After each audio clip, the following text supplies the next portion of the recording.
Calorosas saudações e Luís Montenegro, André Ventura, Joana Mortágua, todos eles grandes intervenientes do debate do Estado da Nação do dia de hoje. Infelizmente, eles ainda não tiveram tempo de colocar like neste vídeo porque ainda estão no Parlamento, mas vocês já têm essa disponibilidade. Portanto, aproveitem e metam um gosto no vídeo e subscrevam o canal para chegarmos aos 120 mil subscritores e partilhem também nas vossas redes sociais, grupos de WhatsApp, Telegrams, essas coisas todas e afins. Relembre que podem utilizar o código SOUSA10 na Prozis para 10% de desconto no segundo link da descrição. Ora, como sabem, hoje tivemos debate do Estado da Nação, ali um momento bastante quente entre Luís Montenegro e André Ventura. Já lá vamos analisar de um ponto de vista geral aquilo que foi o debate do Estado da Nação, o que é que se abordou, vamos ver as intervenções de vários elementos partidários e tirar as devidas conclusões. Vamos começar com o zénite da letargia da compreensão económica, Joana Mortágua, e depois seguiremos para a frente. Deputada Joana Mortágua, Bloco de Esquerda, 2 minutos, faz favor.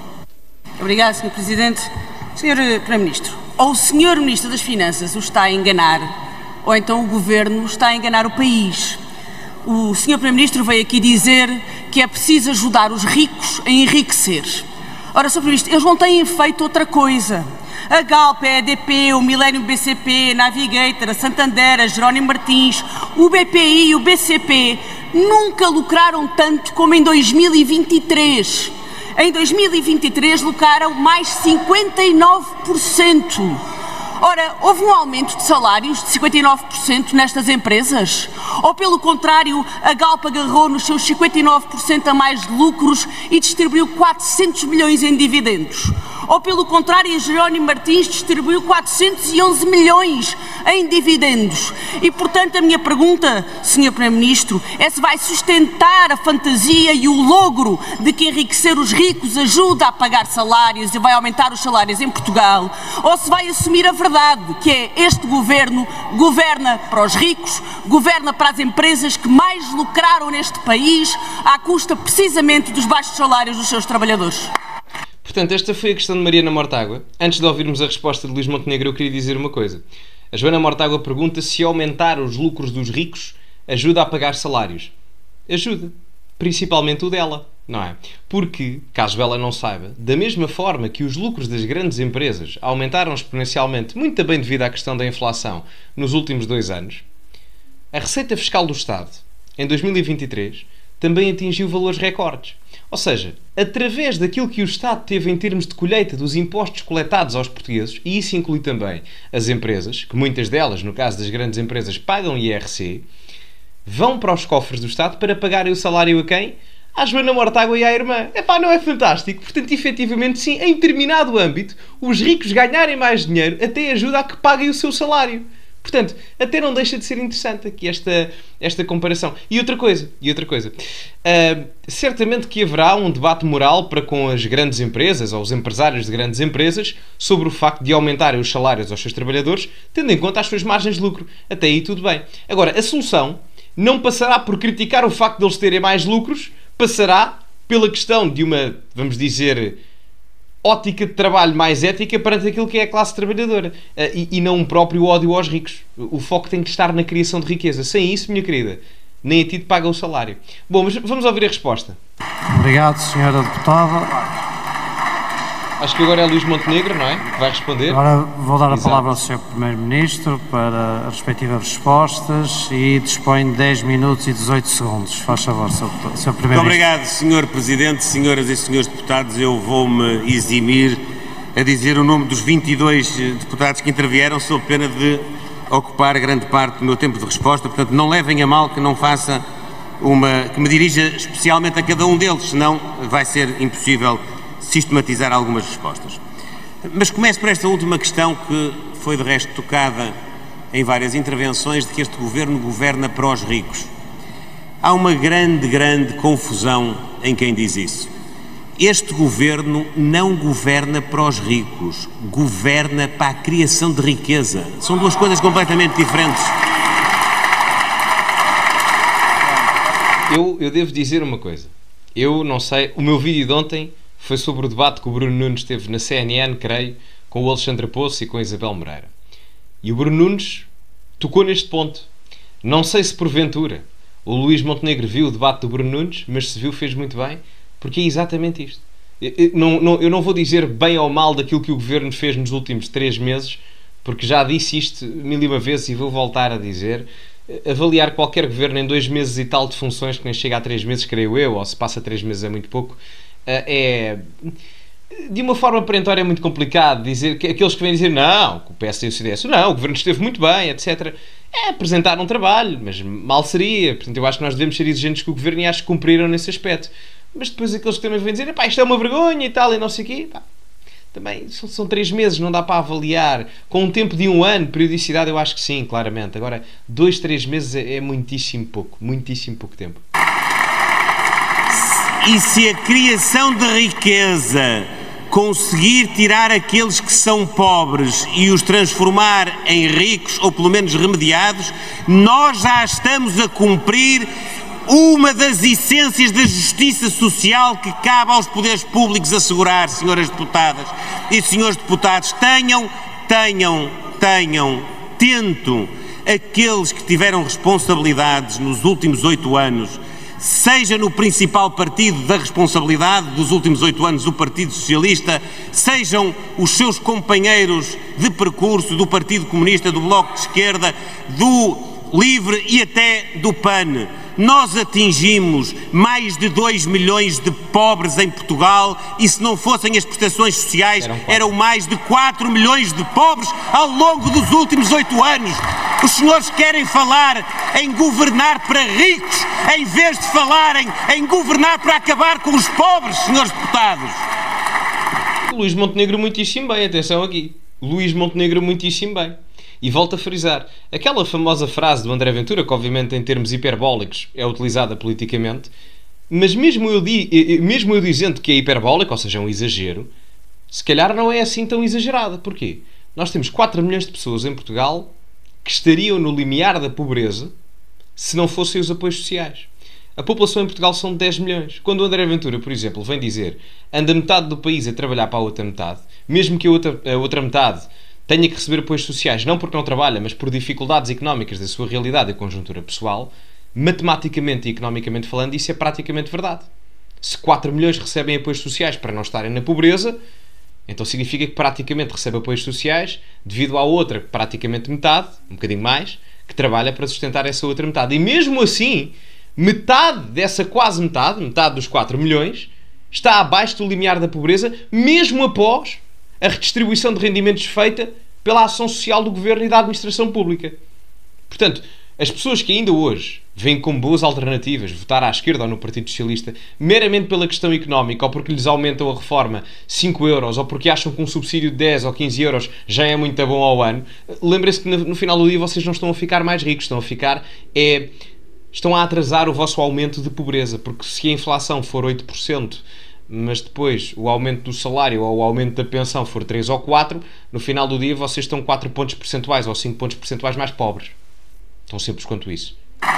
Tenham tento, julguem pelo menos a bondade das nossas ideias. Até podem concluir que elas podem não atingir os resultados que nós queremos. Agora, dizer que nós governamos para os ricos, senhores deputados, olha, tenham vergonha, sinceramente, tenham vergonha. Tenham vergonha. Tenham vergonha. Tenham vergonha. Tenham vergonha, senhores deputados. Só um pormenor. Obviamente que eu não concordo nada com esta questão do PSD governar para os ricos. Em Portugal eu acho que há uma cultura de ódio. Eu não digo ódio, é muito forte, mas quase de menosprezo dos ricos. Ser rico é ótimo. Não é? Ser rico é ótimo. E tornar-se rico e aumentar a capacidade de criar riqueza e ganhar dinheiro é ótimo, é fantástico. E não deveria ser visto com maus olhos em Portugal. E a inveja deveria ter uma canalização positiva. Ou seja, eu quando olho para alguém que tem mais dinheiro do que eu ou que é melhor do que eu em alguma coisa, eu devo ter inveja no sentido em que, realmente este gajo, muito bom. Eu tenho que trabalhar para ser melhor do que ele. Eu não tenho que olhar para essa pessoa melhor do que eu em determinado ramo ou mais rica do que eu em determinado aspecto e pensar, maldito, malvado, patife, agora, eu espero é que ele seja pior, ou esteja pior na vida dele, não para eu ser melhor do que ele, é para ele ser pior do que eu. Que são duas coisas completamente diferentes e mostra muito a falta de ambição do povo português na generalidade. Não, nós governamos para ajudar os mais frágeis, nós governamos para ajudar aqueles que estão numa situação de maior vulnerabilidade mas não é para os eternizar nessa condição, para tirar partido eleitoral dessa condição. Nós governamos para esses, para os tirar mesmo e para que eles amanhã possam ter, do ponto de vista social, do ponto de vista profissional, do ponto de vista familiar, uma vida melhor do que aquela que lhes foi facultada ao longo dos últimos anos. Vamos ver se Senhoras e senhores deputados, na saúde, na educação, no acesso à habitação, é verdade, nunca tínhamos batido tão no fundo. É verdade que todos os apelos que aqui fizeram para que sejamos rápidos, para que sejamos solidários, para que possamos fazer mais concursos, para que possamos dar melhor gestão às unidades de saúde, para que possamos atrair mais recursos humanos, isso é tudo verdade, mas, aos senhores deputados, só é verdade porque ficou por fazer ao longo dos últimos 3.050 dias, senhores deputados. Houve até alguém que ousou dizer a este governo e a este primeiro-ministro que está a usurpar o trabalho feito pelos anteriores governos, naturalmente que o fizeram. Eu, aliás, nunca deixo de registrar isso. Agora, vindo de quem estava neste Parlamento, na altura em que os portugueses escolheram o Partido Social Democrata e o CDS para governar, que ficou em segundo lugar a 6 pontos, não foi por pouquinho, a 6 pontos desse resultado, acusarem este governo de usurpar heranças. Quem é que foi o maior usurpador de uma herança política que não o Partido Socialista em 2015? Senhoras e senhores deputados, isso sim foi usurpar uma herança de um caminho que estava na direção certa, que os senhores interrompem. Reparem, desculpem lá só interromper aqui o Montenegro, mas reparem bem que a Alexandra Leitão e o Pedro Nuno Santos quietos. A Alexandra Leitão parece que está a escrever qualquer coisa, a fingir que não ouve o Luís Montenegro, e o Pedro Nuno Santos deve estar a jogar Candy Crush ou qualquer coisa assim do género, também a fingir que não ouve o Luís Montenegro, não é? Portanto, tiveram ali uma boa dose de realidade relativamente à hipocrisia, enfim, que proclamam aqui. E nós, atenção, no final deste vídeo, isto é um vídeo mais longo, como já devem ter reparado, no final ainda vamos ver a intervenção da Alexandra Leitão, que é surreal. É surreal. Fiquem para ver. A seguir é já a intervenção do Ventura com o Montenegro, mas é surreal. Mas continuemos. Um caminho que estava na direção certa, que os senhores interromperam e que, por via dessa interrupção, trouxe menos desenvolvimento, trouxe mais pobreza, trouxe os serviços sociais, da saúde, da educação e da habitação ao seu pior momento de sempre, dos 50 anos de liberdade, dos 50 anos do 25 de Abril. Eu aqui vou ter que... Vamos ouvir agora a Ventura, só um pormenor. Eu aqui vou ter que concordar com o Montenegro, porque reparem, e depois estaria a ser hipócrita se não concordasse, porque avaliar um governo, como eu disse, em 2 ou 3 meses, de uma forma perentória, não vou dizer que é ridículo, podemos fazer pequenas avaliações perante aquilo que foi apresentado, mas o governo não tem propriamente a função de apresentar. O governo é um órgão executivo dos órgãos de soberania do Estado português, logo a função é executar. E em 2 meses muita pouca coisa se executa, a realidade é essa. Portanto, eu terei que o julgar perante isso. E o que me parece uma hipocrisia brutal é o PS, que governou o país nos últimos 9 anos, desde 2015 praticamente agora até 2024, vir dizer que a responsabilidade do estado atual do país é pela culpa dos 90 dias de Montenegro no governo e não dos 3.000 dias em que eles próprios governaram o país. Mas está tudo bem ou não? Por favor, por amor de Deus. Vamos ouvir agora a parte do Ventura com o Montenegro. Isto é giro. Muito obrigado, Sr. Presidente. Sr. Primeiro-Ministro, cumprimento a si e aos restantes membros do seu Governo. Para começar por dizer o seguinte. O Sr. Primeiro-Ministro, eu pensava que vinha aqui hoje falar do que importa a quem está em casa, que é as consultas que não conseguem ter, as portagens que continuam a pagar, os custos da habitação que continuam a ter, a corrupção que continua a inundar o nosso país sem qualquer proatividade do Governo, e o Sr. Primeiro-Ministro chega a este debate para dizer: derrubem o Governo se tiverem coragem. Derrubem o Governo se tiverem coragem. Sr. Primeiro-Ministro, sabe qual deve ser as palavras mais usadas nos últimos dias por si? Moção de censura. Só pensa nisso a toda a hora. Acorda a pensar em moções de censura, deita-se a pensar em moções de censura, a ver se o espírito de Cavaco Silva volta a descer nesta casa, se alguém lhe faz esse favor e se vai a caminho de uma maioria que só o Sr. Primeiro-Ministro é que acredita e que só o Sr. Primeiro-Ministro é que vive. Mas para já temos uma certeza, é que eu não sei se as cavalitas são do PS ou do PSD ou do Chega, mas há uma coisa que sabemos. Até agora, quem levou António Costa às cavalitas para Bruxelas foi o PSD e foi o Sr. Primeiro-Ministro. Esse é o primeiro ponto. Atenção, o André Ventura faz aqui uma crítica interessante, porque o Montenegro efetivamente disse, não foi por aquelas palavras, mas o sentido vai dar praticamente a mesma coisa, de derrubou o governo, ou mandou o governo embora, já não sei como é que foi, mas o sentido era aquele que o Ventura disse. E isto é curioso, porque o Montenegro está mortinho, mas mortinho, para que o Chega faça uma destas coisas. Ou seja, se coloque com uma oposição ainda mais feroz ao PSD e, ao mesmo tempo, quiçá, aplique uma moção de censura como o próprio André Ventura e o Chega tinham aplicado há 1 ou 2 anos atrás ao governo de António Costa. Porque Luís Montenegro já sabe que consegue ganhar algum capital político em detrimento do resultado que foi nas europeias. Certamente por alguma questão da divergência com o candidato, com o Tanger Correia, que politicamente é muito abaixo e muito mais fraco que o André Ventura, isso não está em questão, mas houve ali alguns votos que o Chega pode ter perdido eventualmente por questões ideológicas.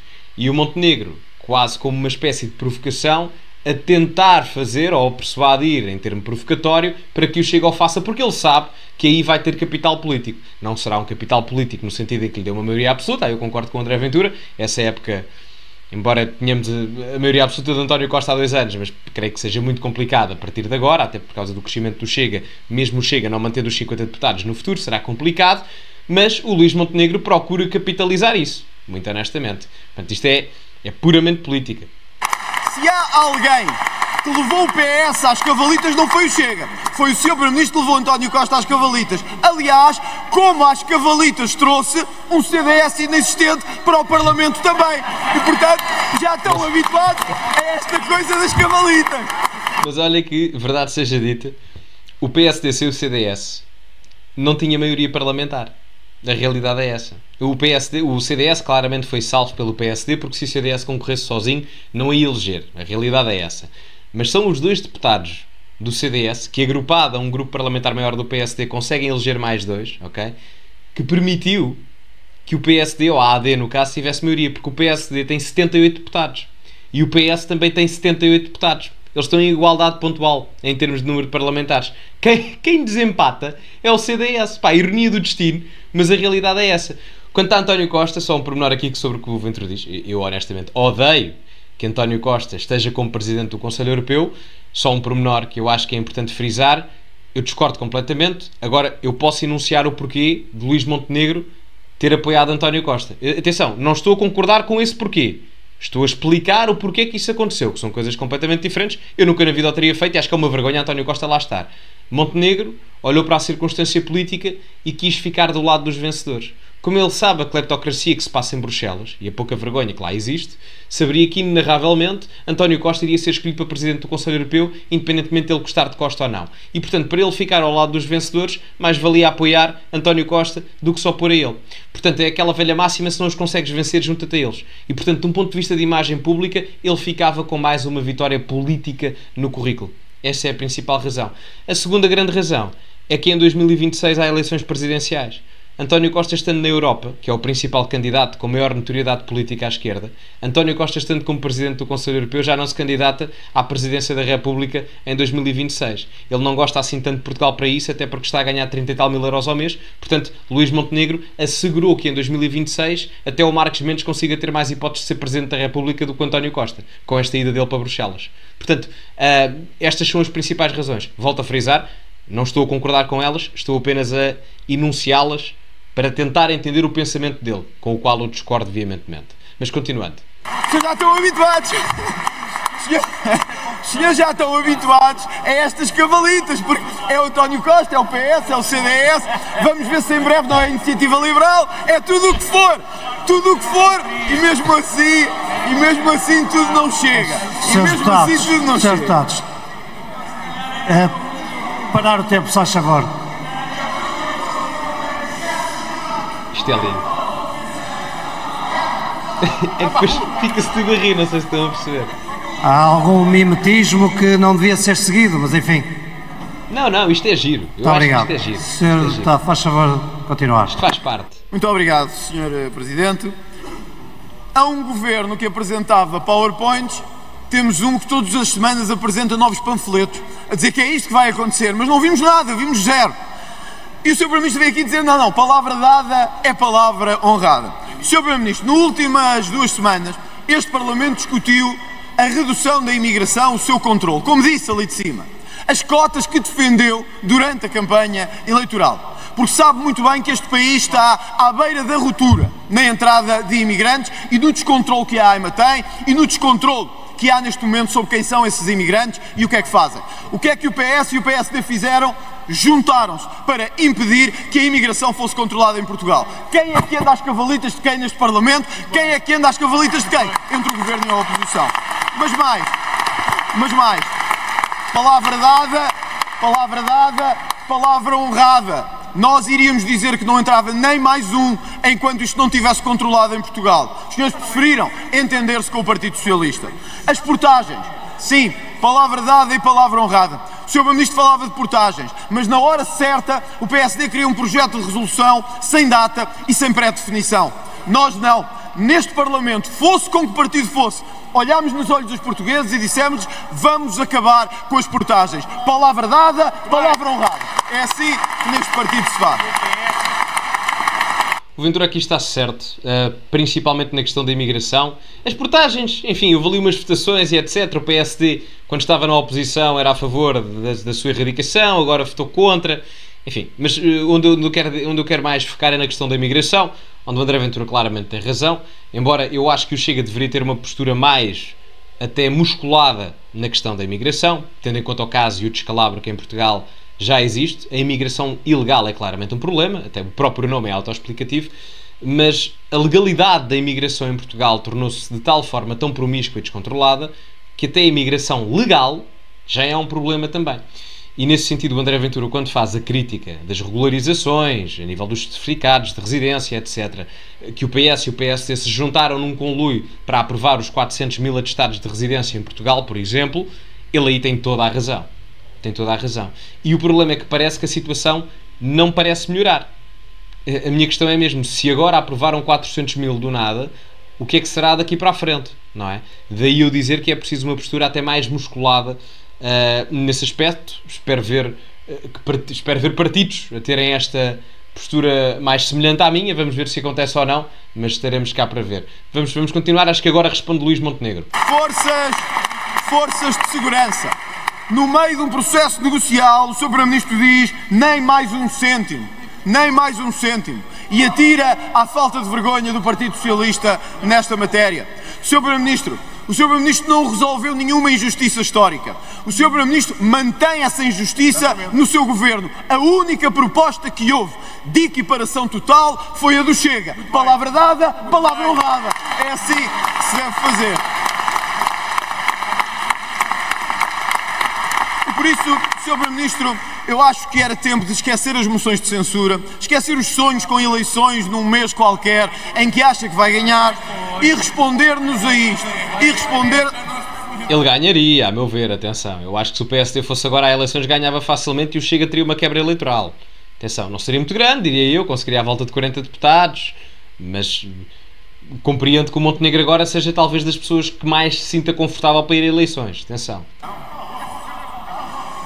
Pá, deixem falar o homem. Faz favor, Sr. Deputado. Muito obrigado. Esquecer as eleições e falar do que interessa. O plano para a saúde, as urgências no verão. Ainda este fim de semana tivemos nova sessão de urgências encerrada em grande parte do país. Onde é que está o plano de emergência que nos prometeram? Ainda esta semana tivemos hospitais encerrados nas suas urgências, sem que houvesse ninguém a dar uma explicação. As confederações das pequenas e médias empresas acusam-nos de não ter medida nenhuma para as pequenas e médias empresas. E o Sr. Primeiro-Ministro sabe bem quais são esses problemas. É a falta de liquidez, é o pagamento da segurança social, é as dificuldades no arrendamento não habitacional. Isto era o que as pequenas e médias empresas queriam ver. O que é que o Sr. Primeiro-Ministro fez? Simplesmente ignorou-as e governa para 3 ou 4 empresas. Nós tivemos 2 governos muito parecidos em certa coisa. Isto aqui eu já não concordo nada. Não sei se ele está a referir à redução do IRC ou não, mas isto parece, alguém diz que parece o PCP, pá, Ele não diz grandes grupos económicos, mas está a tentar dizer que governam para 3 ou 4, isso todo não é verdade. Isso todo não é verdade, mas vamos ouvir o final do argumento. Tínhamos um governo que queria governar para os pobrezinhos. Agora temos um governo que quer governar para os ricos. No meio disso, há um partido que quer saber da classe média, palavra dada e palavra honrada. É assim que nós fazemos. Por isso, para terminar... É que eu não gosto nada de ouvir o André Ventura a ter este discurso. Honestamente, acho que é ridículo, não faz sentido absolutamente nenhum. Primeiro porque as propostas do PSD neste âmbito, há propostas do PSD que são péssimas, não é por aí, mas as propostas do PSD neste sentido não são propriamente para beneficiar os ricos. Poderão dizer, mas há ricos que beneficiam com isso. Sim, e sabem que mais? Ainda bem, porque normalmente quem investe mais, porque há várias formas de aplicar a poupança. A poupança pode ser aplicada como reserva de valor, não é? Ou seja, mantém-se debaixo do colchão, se assim quiserem, e pode ser aplicada em consumo e pode ser aplicada em investimento. Normalmente, quem tem mais capacidade de investimento, da aplicação da poupança, são as pessoas com mais rendimentos. Ora, se nós permitirmos que essas pessoas tenham mais rendimento, estamos a aumentar subsequentemente a sua capacidade de investimento. Mais capacidade de investimento, estamos a permitir que haja a possibilidade de maior criação de negócios e a nível empresarial em Portugal, o que pode gerar mais emprego e maior capacidade de criação de riqueza não só para as empresas, mas para trabalhadores e futuros novos trabalhadores. Portanto, este discurso de que e tal, antes só governavam para os pobres e estes agora só governam para os ricos, desculpa lá, é balelas. É uma palhaçada, não faz sentido nenhum, é ridículo, não é verdade e ao mesmo tempo, de um ponto de vista de análise da proposta em si, ou das propostas, nomeadamente, por exemplo, a redução do IRC, não é verdade. Não é verdade. Não é verdade. O PSD tem muitos defeitos, o facto de, muitas das vezes, andar a reboque da esquerda, a nível cultural, a nível social e etc. E este governo, em determinados aspectos, isso já o fez. Agora, nesta parte da questão económica, a verdade é que não tem sido assim tão mal. Temos que ser honestos. Tirando a parte daquela giga-joga do IRS normal, o IRS jovem é fantástico e a redução do IRC também, a meu ver, são medidas muito boas, quer uma quer outra. O IRS normal, nem tanto. Mas andarmos aqui a mandar estas larachas depois sem fundamento absolutamente nenhum, não faz sentido. E depois, tanto que não faz sentido, que depois no meu ecrã tenho uma pessoa a rir-se. E é a Mariana Mortágua. E eu não quero que uma pessoa se ria por concordar com uma coisa com a qual estou a dizer, e nomeadamente essa pessoa ser a Mariana Mortágua. Isso é autoexplicativo, diria eu. Portanto, todas as coisas que se poderia acusar o PSD, esta não era uma delas. Ou a AD, ou o Governo, ou o que quiserem. Sr. Primeiro-Ministro, para terminar, faça-nos um favor neste debate da nação. Esqueça lá as eleições, esqueça lá a sua arrogância com o Parlamento e diga-nos, da saúde à justiça, o que é que vai fazer... Muito obrigado, Sr. Deputado. Não ficou sem som, não fui eu que o tirei. Eles agora, não sei se sabem, mas agora no Parlamento, quando acaba o tempo, cada deputado tem o seu tempo, eles cortam imediatamente o microfone. Mesmo que estejam a acabar o raciocínio, já nem há tolerância perante isso. Portanto, cortam-vos o microfone e já nem se ouve. Não sei o que é que ele disse no final. Muito obrigado, Sr. Presidente, Senhoras e Senhores Deputados, Sr. Deputado André Ventura. Vamos ouvir a resposta de Montenegro? Quero garantir-lhe, com 100% de fidedignidade, que nunca me deitei a pensar numa moção de censura, nunca acordei a pensar numa moção de censura, nunca sonhei a pensar numa moção de censura, mas registei que quando se baliza aquilo que são as regras de funcionamento da democracia, o senhor deputado tem uma certa obsessão por esse instrumento que é a moção de censura, mas não tem coragem de o utilizar na mesma linha daquilo que fez para aprovar o IRS do Partido Socialista e a abolição das portagens do Partido Socialista. Só um pormenor. Ele tem razão no que diz, o André Ventura tem medo de aplicar agora a moção de censura por medo de represálias eleitorais, mas também vou dizer, por amor de Deus, ao Sr. Primeiro-Ministro, com todo o respeito, mas nem o Pinóquio. Então, vem-me dizer que não sonha, nem acorda, nem se vai deitar a pensar em moções de censura. O que o Sr. Primeiro-Ministro mais quer é que o Chega meta a pata na poça e aplique uma moção de censura para ganho eleitoral seu. Não há mal nisso, atenção. Não precisava era de mentir. Portanto, toda a gente vê isso. Aliás, o Sr. Primeiro-Ministro, eu não vou puxar para trás, pois é difícil puxar para a frente, mas se puxarem para trás, vou ver que aqui o nosso companheiro está-se a rir enquanto diz aquilo, por amor de Deus. Por amor de Deus, não é? Portanto, enfim, o que diz a seguir é verdade. Mas a primeira parte, por amor de Deus. Por amor de Deus. Portanto, Sr. Deputado, também não deixa de ser irónico que a principal acusação relativamente à postura do Primeiro-Ministro neste Parlamento seja coincidente entre os senhores deputados Pedro Nuno Santos e André Ventura. Ambos veem o líder do Governo e o próprio Governo com uma manifestação de arrogância. Eu vou repetir mais uma vez a todos os deputados desta Câmara, porque nós temos mesmo de ser sérios e as pessoas têm que nos compreender em casa. As pessoas têm que nos compreender em casa. Sabe, eu assumi o compromisso na campanha eleitoral de que só exerceria estas funções se ganhasse as eleições. E depois, na tomada de posse do Governo, disse que a execução do programa que traria ao Parlamento deveria ter como consequência uma de duas. Ou a sua rejeição, e portanto outro governo teria de ser formado, ou a sua não rejeição, que equivale a dar a oportunidade para que o governo execute o seu programa. Há partidos políticos, por acaso até nem é tanto o Chega, aí o Partido Socialista ganha longe ao Chega. Há partidos políticos que interpretam isto como uma chantagem que se faz aos partidos, que agora são obrigados a aprovar tudo aquilo que o Governo decide. Não, não é isso. O que é preciso ter em linha de conta é que há um programa de Governo que tem de ser executado em respeito pela vossa decisão. É verdade também pela decisão dos portugueses, mas foi a vossa decisão de não o rejeitarem. E por isso nós temos mostrado abertura com os grupos parlamentares que ainda por cima têm representatividade, como é o caso do Chega e do Partido Socialista, para em algumas matérias, não deturpando o objetivo principal das medidas do Governo, nós podermos chegar a acordo. Mas a realidade nua e crua é que quer o Partido Socialista, quer o Chega, não quiseram chegar a acordo com o Governo e as forças políticas que o apoiam, porque preferiram entender-se um com o outro, estão no vosso direito. Mas esta foi objetivamente a conclusão que se pôde tirar do comportamento das oposições mais relevantes do ponto de vista da representatividade neste Parlamento. Montenegro é esperto na análise que faz aqui. Atenção, tanto que vocês veem que não há assim grande resposta emotiva por parte da bancada do Chega. Ele tenta claramente, será a estratégia da AD neste momento, da narrativa política da xeringonça, não é? Colar o PS ao Chega, mas o Montenegro, eu honestamente, já apontei alguns defeitos, mas eu não creio que a governação tenha sido per si arrogante, muito honestamente. Não concordo. Até porque a única coisa que eu discordo talvez é que eu acho que o Governo deveria ir mais vezes ao Parlamento em debate, isso sem dúvida, em termos das propostas que apresenta, mas a verdade é que o Luís Montenegro aí, isto é política e não podemos ser anjinhos, a realidade é essa. E muitas das vezes o Governo tenta aprovar os projetos por ele próprio em termos de projeto de lei, sempre que pode vai fazê-lo, porque o Governo é minoritário e sabe que para conseguir apoios do Chega e do PS é muito complicado nesta realidade parlamentar. É assim que é a política. Se é a parte mais correta, não é, obviamente que não, mas é a política e é assim que vai funcionar.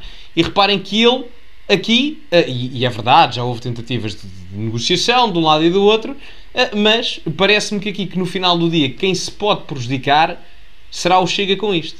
Muito honestamente. Porque há facilmente a acusação de uma parte do eleitorado à direita do PS que vai dizer vocês só negociam com o PS quando andaram 5 anos a criticá-los, agora votam constantemente ou várias vezes ao lado deles, não é? Portanto, esse é o primeiro ponto. E ao mesmo tempo, o PS pode capitalizar politicamente se houver, no final do dia, uma confusão parlamentar e uma confusão governamental enorme. E o PS sai como o maior beneficiado. Portanto, isso poderá acontecer. Mas vamos ver. E atenção, não estou a dizer que desejo que isso aconteça, muito pelo contrário, é como devem imaginar, mas pelo fio condutor das coisas, não me surpreenderia se daqui a uns anos o PS voltasse ao poder. Depois, Sr. Deputado, dizer que nestes 106 dias, 106. Naquilo que aqui trouxe na intervenção inicial, para além do combate político, eu às vezes até fico assim admirado como é que os parlamentares, neste palco privilegiado do debate político, até queriam um primeiro-ministro que não fizesse combate político. Eu acho que isso era um bocadinho a perversão da democracia. Claro que fazemos combate político, mas eu elenquei mais de 30 medidas concretas que o Governo já tomou, já decidiu e que estão em execução e que vão precisamente ao contrário daquilo que o Sr. Deputado diz. Há hoje uma reorganização das urgências, ainda não é suficiente. Claro que não é, não tivemos tempo para isso. Há hoje mais cirurgias a serem feitas no Serviço Nacional de Saúde, à cabeça das quais as oncológicas. Há hoje um atendimento personalizado para as grávidas, para poderem ser conduzidas aos cuidados de saúde que precisam e poderem ser conduzidas sem ir com a insegurança de saber se determinada resposta está ou não está disponível. Há hoje idosos e pensionistas que recebem mais complemento solidário para idosos. Há hoje idosos e pensionistas que têm uma comparticipação de 100% na compra de medicamentos. Há hoje polícias que vão começar a receber mais 200 euros por mês, depois mais 50 e depois mais 50, mais 300 euros por mês.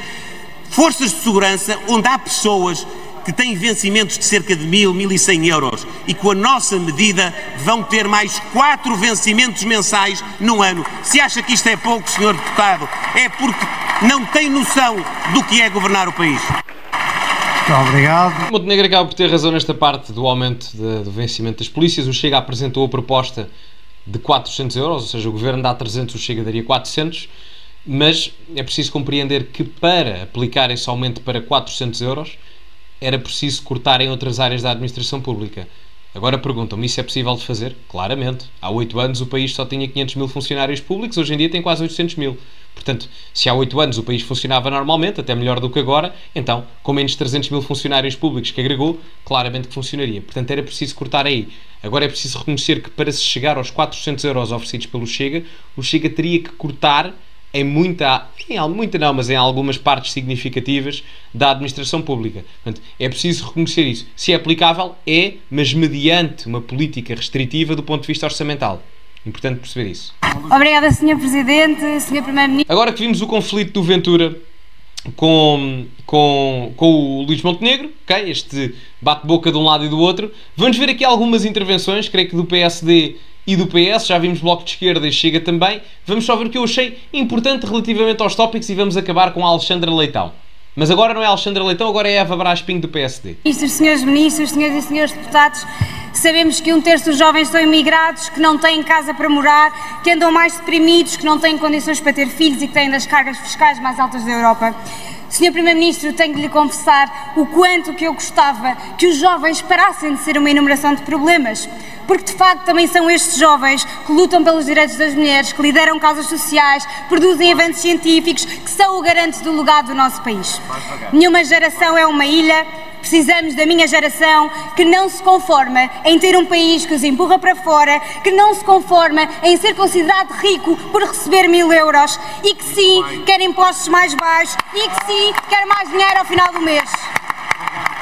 Sabem, neste discurso aconteceu aqui um pouco daquilo que eu tinha dito anteriormente, ou seja, a perspectiva económica do PSD até tem sido boa, na visão de que ninguém pode ser considerado rico por ganhar 1.000 e tal euros em Portugal, e muita gente acha que sim, nomeadamente a esquerda, e isso é muito positivo, mas ao mesmo tempo há aqui uma questão cultural sempre a reboque, não é? Da questão dos direitos das mulheres, como se ainda não fossem consagrados já constitucionalmente e até na prática em Portugal. Mas a intervenção é boa, não é? Portanto, temos das cargas fiscais mais elevadas da Europa, eu até ontem falava, não tinha os números, depois fui verificar, para nós pagarmos 45% de IRS em Portugal, eu ganho, ou para ganhar isso, não é? Eu teria que ganhar 50 e tal mil euros à volta disso ao ano, não é? Portanto, uma coisa assim. Aliás, não, perto de 100 mil euros. Na Alemanha, para eu pagar 45% de IRS, teria que ganhar 220 e tal mil euros para conseguir, ou seja, mais do dobro do que teria que ganhar em Portugal, talvez até mais que o triplo. Verifiquem, por favor.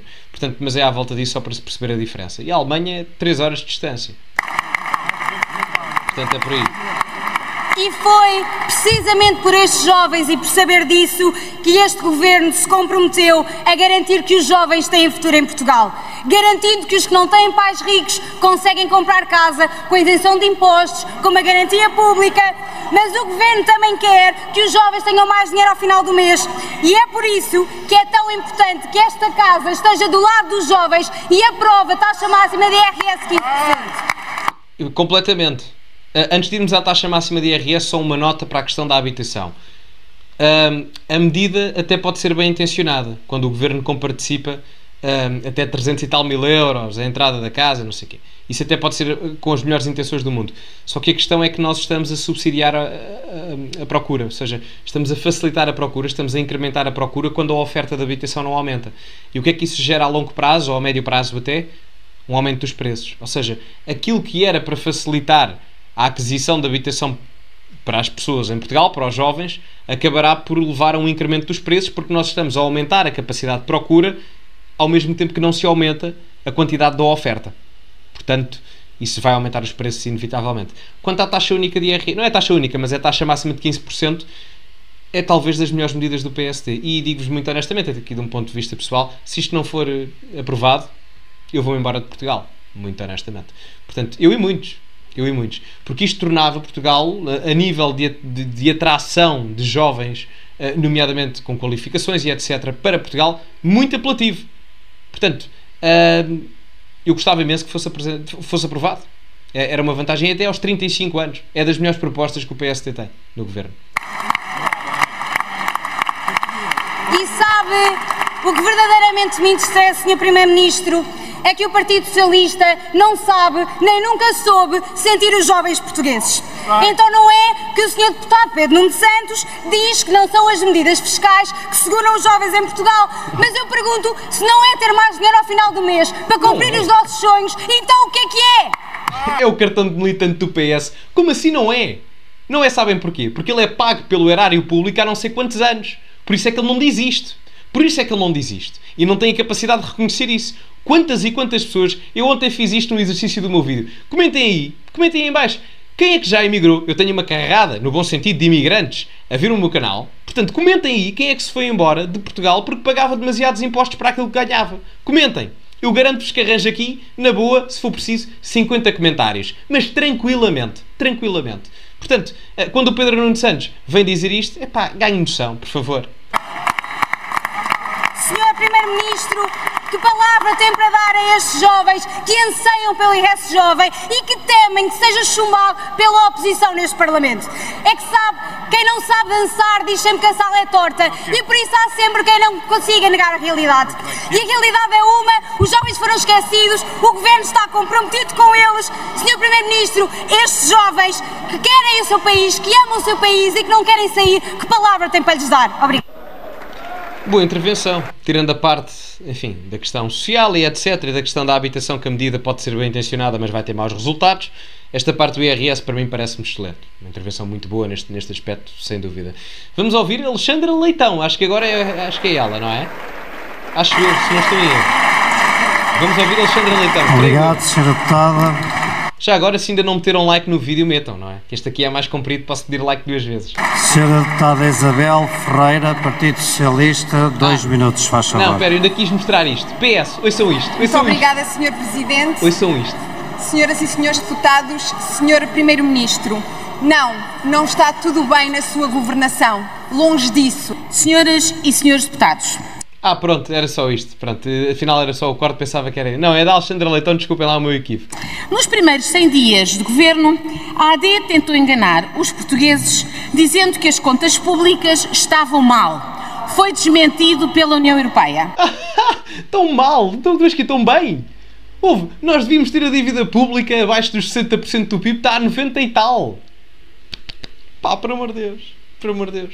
O déficit orçamental efetivamente está em superávit, mas porque durante vários anos o investimento público em Portugal, nomeadamente no primeiro governo da Geringonça, foi abaixo, em termos percentuais do PIB, da altura da Troika. Ou seja, nós com uma intervenção externa de quase 80 mil milhões de euros, em plena bancarrota, mesmo assim ainda havia mais investimento público no governo do Passos Coelho do que na altura do primeiro governo de Costa. Foi à custa disso. E por isso é que os serviços públicos no dia de hoje estão como estão. Quer dizer, eles estão, não funcionam, mas estão lá, não é?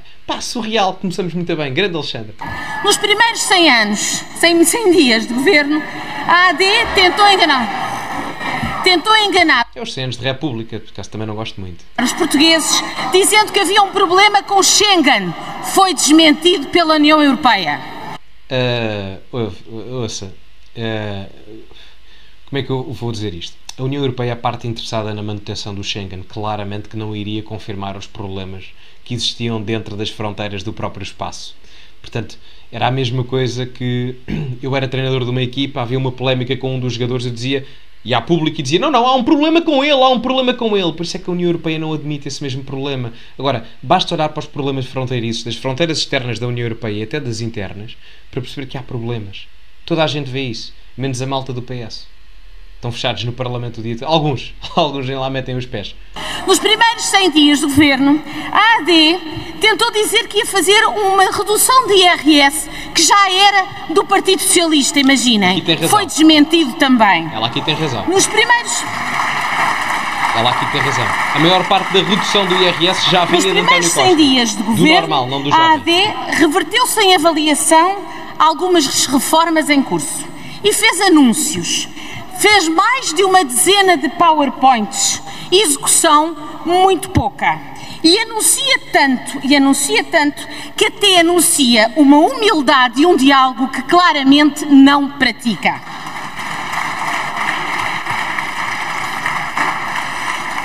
Nos primeiros 100 dias do governo da AD, as suas opções vão todas no sentido contrário àquele que defendemos. Aprofundam desigualdades, comprometem a sustentabilidade do Estado Social que nós, portugueses, construímos nos últimos 50 anos.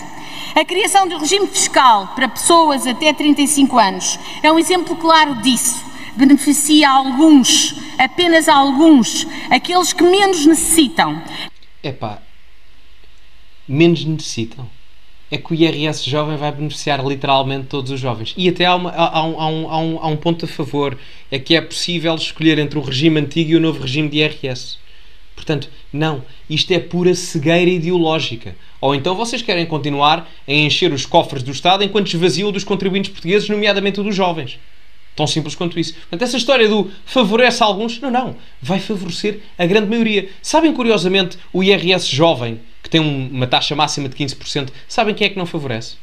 Os mais ricos, literalmente, porque é até o 8º escalão. Ou seja, o IRS jovem, até o 8º escalão, existe, da taxa máxima dos 15%, que será paga a 15% para o 8º escalão. Os do 9º escalão, que é os que ganham mesmo mais dinheiro, os que ganham 100 e tal mil euros ao ano e não sei o quê, a malta mesmo mais rica neste país, jovem, esses aí pagam os 45%. Portanto, nem é verdade. Nem é verdade. É falso. É mentira. É mentira. Em nome de uma suposta política de juventude que não é para todos os jovens. Uma medida que... Desculpem, mas isto... resulta na perda de 1.000 milhões de euros de receita fiscal. Desculpem só parar, mas é que isto empobrece-nos. Não sei se têm noção. Estas porcarias empobrecem as pessoas. Não sei se têm noção. Isto mete a malta mais pobre. Mesmo que seja indiretamente. Diz isto, dissemina-se isto, vai para a opinião pública e a malta acha mesmo que isto é verdade, mas não é. Fiscal e deixa de fora mais de metade dos jovens, já que aqueles que ganham até 1.000 euros mensais não têm qualquer benefício. Podem escolher o regime antigo. E a questão é que a proposta do PS, relativamente à do PSD, até no IRS geral, comparativamente à que foi apresentada pelo Governo, só variava 1 euro. 1 euro! 1 euro! Por amor de Deus. Mas este regime fiscal desonera os empregadores, isso sim, da responsabilidade de aumentarem salários, agravando os fatores de desigualdade. Não admira, vindo de quem, como foi o PSD, sempre votou nesta casa contra o aumento do salário mínimo nacional.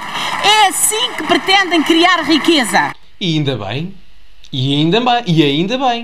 Os paraísos sociais-democratas, que a Alexandra Leitão se calhar diz que gosta muito, por exemplo, a Dinamarca, não tem salário mínimo sequer.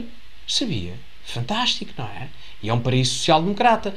De nada vale aumentar o salário mínimo se não há capacidade de criar riqueza, porque aí estamos a levar negócios à falência. Se o empregador não tem capacidade de pagar mais salários e o governo decreta um aumento obrigatório de decretar um aumento do salário mínimo a esses mesmos trabalhadores, não só o trabalhador vai ficar sem emprego porque o empregador vai ter que o despedir, como o empregador vai ficar sem trabalho porque no final do dia não tem empregados para conseguir trabalhar. Portanto, perde o empresário e perde o trabalhador. Portanto, de nada vos vale aumentar o salário mínimo no número se não houver recursos e, subsequentemente, representação desses mesmos recursos em dinheiro para fazer com que isso aconteça.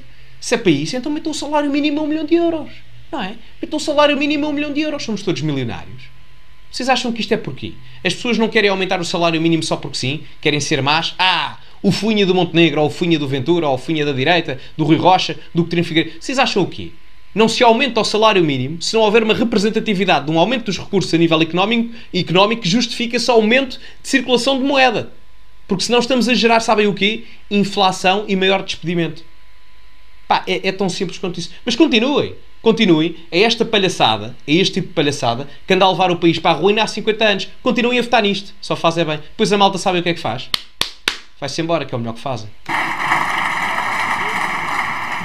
O pacotão para a economia, que afinal não passou de um conjunto de medidas avulsas, enferma do mesmo mal. Acautela os interesses de uns sem olhar para todos. Coloca toda a fé, na redução de IRC, uma medida profundamente injusta e ineficaz para apenas algumas empresas. E reparem, num pacotão não refere uma vez os trabalhadores, não refere uma vez quem trabalha, que produz riqueza nas empresas. Os empresários não produzem riquezas, os proprietários não produzem riqueza. É isto, esta constante divisão. É que eu não sei se eles têm noção, mas os empresários e os trabalhadores precisam uns dos outros. Não sei se eles têm noção. Não sei se eles têm noção disto. É assim que visa criar riqueza para os mais pobres? E depois o que temos nestes 100 dias são atos de fé. A fé na saúde, que o setor privado venha resolver aquilo que não conseguem resolver no SNS e juntando... Desculpem se eu estar a interromper. Eu não sei se têm noção, mas entre isto e o PCP não varia assim tanto. Não sei se estão a perceber. Um conjunto de trapalhadas e de alijar de responsabilidades para tudo e para todos, menos para a senhora Ministra da Saúde. Na habitação, retiraram as barreiras ao alojamento local. Mais uma vez, aqueles que precisam de uma habitação para morar merecem menos respeito a este governo do que quem quer ter um negócio de alojamento local. Só vamos resolver o problema da habitação em Portugal quando se aumentar a oferta privada de habitação. Enquanto não se fizer isso, através de incentivos fiscais à construção ou até de subsídios, eventualmente, até à própria construção, para as empresas o fazerem, o problema não se resolve.